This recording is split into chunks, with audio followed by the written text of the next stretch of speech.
Now we continue our topic. Where is Charles Robert Darwin? Where is he? Because I have some questions which I want to ask him. Because for centuries now has passed, and he said that the monkeys, the gorillas, the chimpanzees, they came from the jungle, they came from the forest, they came to the city, and they changed, they became a man. Now for centuries now has passed, but there is no such a situation, such a monkeys, gorillas and chimpanzees who have come to the city. And he said that we were in the jungle, now we have come to the city, we have come to our sense. So I have some questions which I want to ask Charles Darwin. Where is Charles Darwin? Now let me start to explain why I have entitled this topic as Where is Charles Darwin. Charles Darwin is one of the very crucial figure, especially in education. Especially in what? In education, because his theory of evolution, theory yake ya evolution tunaisoma mashuleni kwetu, sio tu Africa. This is not only about Africans. That's why I am also using English language. Theory ya Charles Darwin tunaisoma mashuleni kwetu, sio sisi tu, hata Ulaya, nchi zote wanasoma. It is incorporated in the education system, imeingizwa kwenye mfumo wao wa elimu. So I want, first of all, in this topic I want to discuss the origin of education. What was the purpose of education? Where did education originated? Elimu ilitokea wapi na lengo lake lilikuwa ni nini? Now we are going to epistemology, the branch of philosophy which discusses the origin of education and how education is imparted into the minds of the people. Now, the origin of education during those years in ancient times, the philosophers invented the education, because in philosophy we explore, kwenye falsafa tunachunguza vitu halisi, tunachunguza nature, why this thing is this way, why this thing is this way, kwa nini kitu kipo hivi, then after exploring, baada ya kuchunguza nature tunakuja na majibu.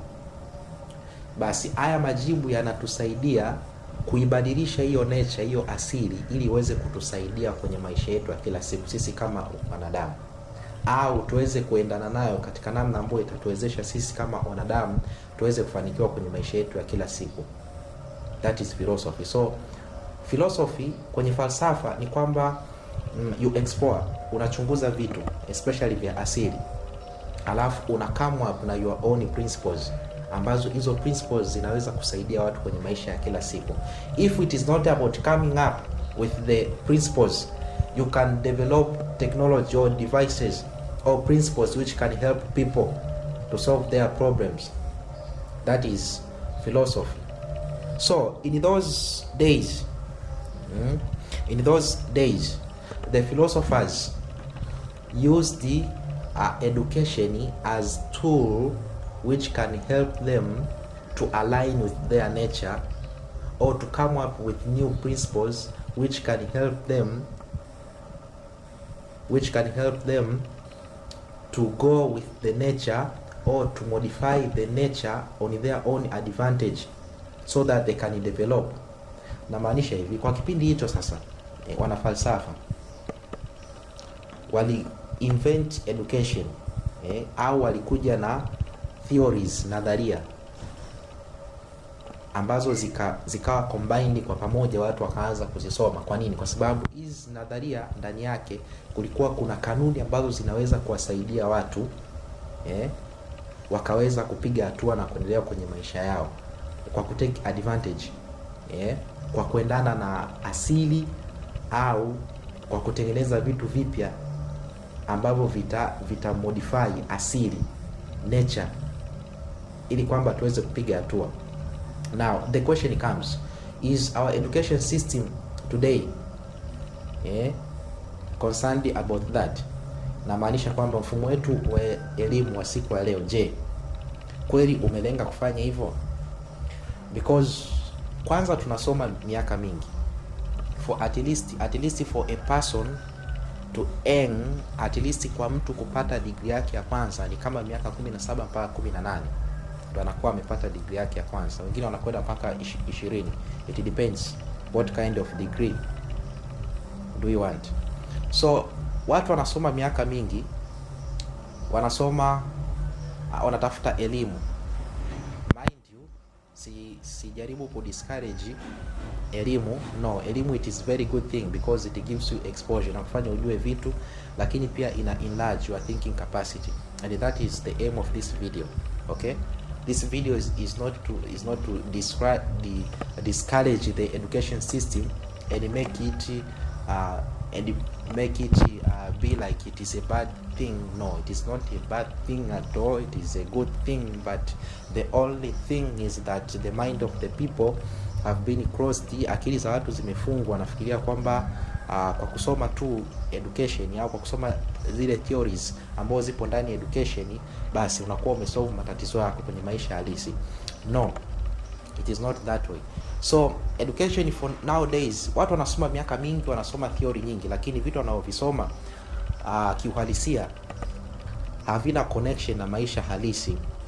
Na falsafa ilikuwa ina lengo la kumconnect mtu na asili ili aweze kujenga kanuni ambazo zinaweza kumsaidia kuboresha maisha yake. Hilo ndo lengo la falsafa. Kwa hiyo there must be a connection between that theory with the real life situations or the nature, the things which are found in nature, so that you can modify the nature for your advantage. That is the aim of education. That is philosophy.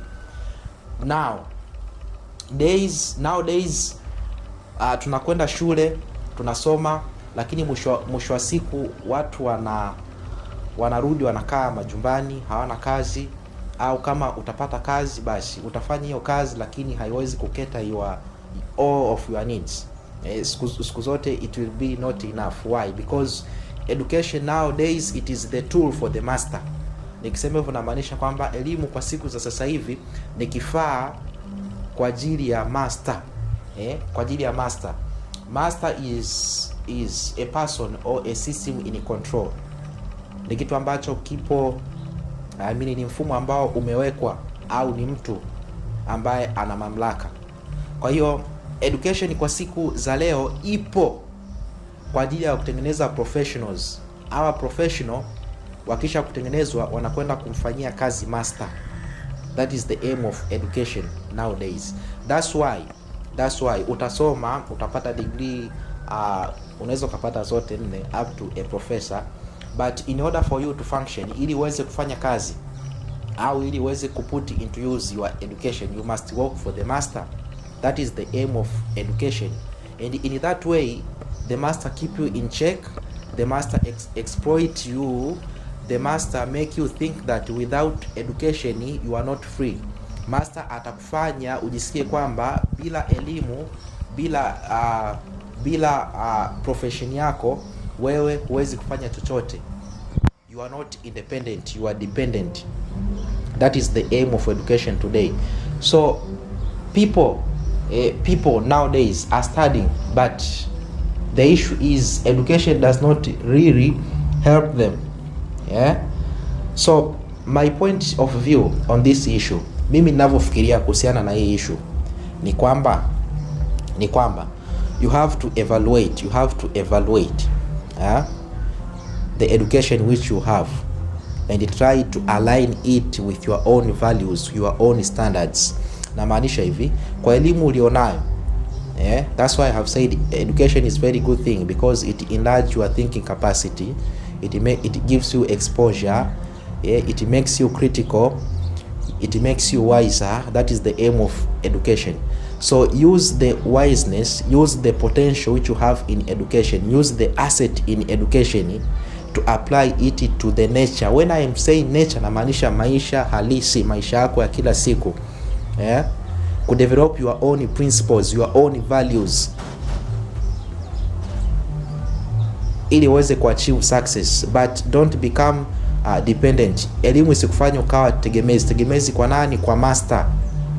Elimu inatakiwa ikukomboe, ikufanye uwe huru, uweze kujenga misingi yako na kanuni zako za maisha ziweze kukusaidia kwenye maisha yako ya kila siku. So guys, stop staying at home if you have no a job, but also if you have to know this, that education should liberate you. Elimu inatakiwa kukomboa. Uwe ni mtu ambaye unaweza kuja na principles, unaweza kuja na kanuni kubwa za maisha ambazo zinaweza kuwasaidia watu wengine kwenye maisha halisi, kwenye kizazi hiki, kwenye nature, to modify the nature for the better and for the best. That is the aim of education. Now, the other thing which I want to talk about is, yes, now where is Charles Robert Darwin? Where is Charles?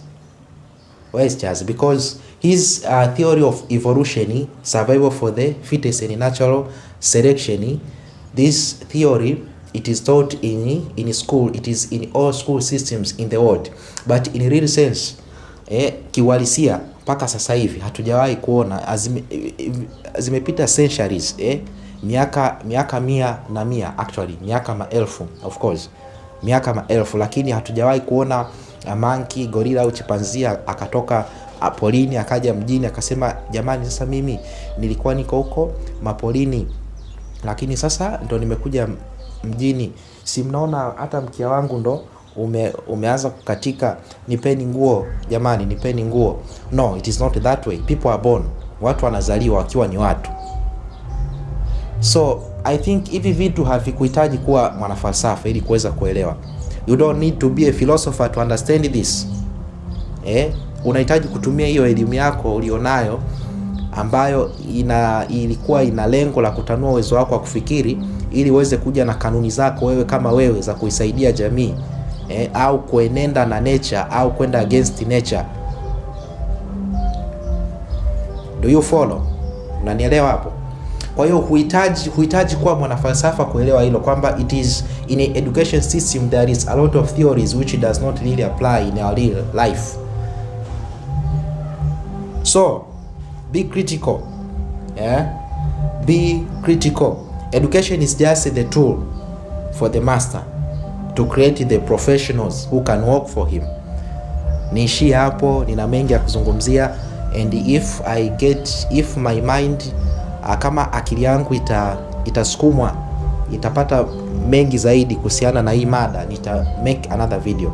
Thank you very much. Thank you for your attention. Thank you.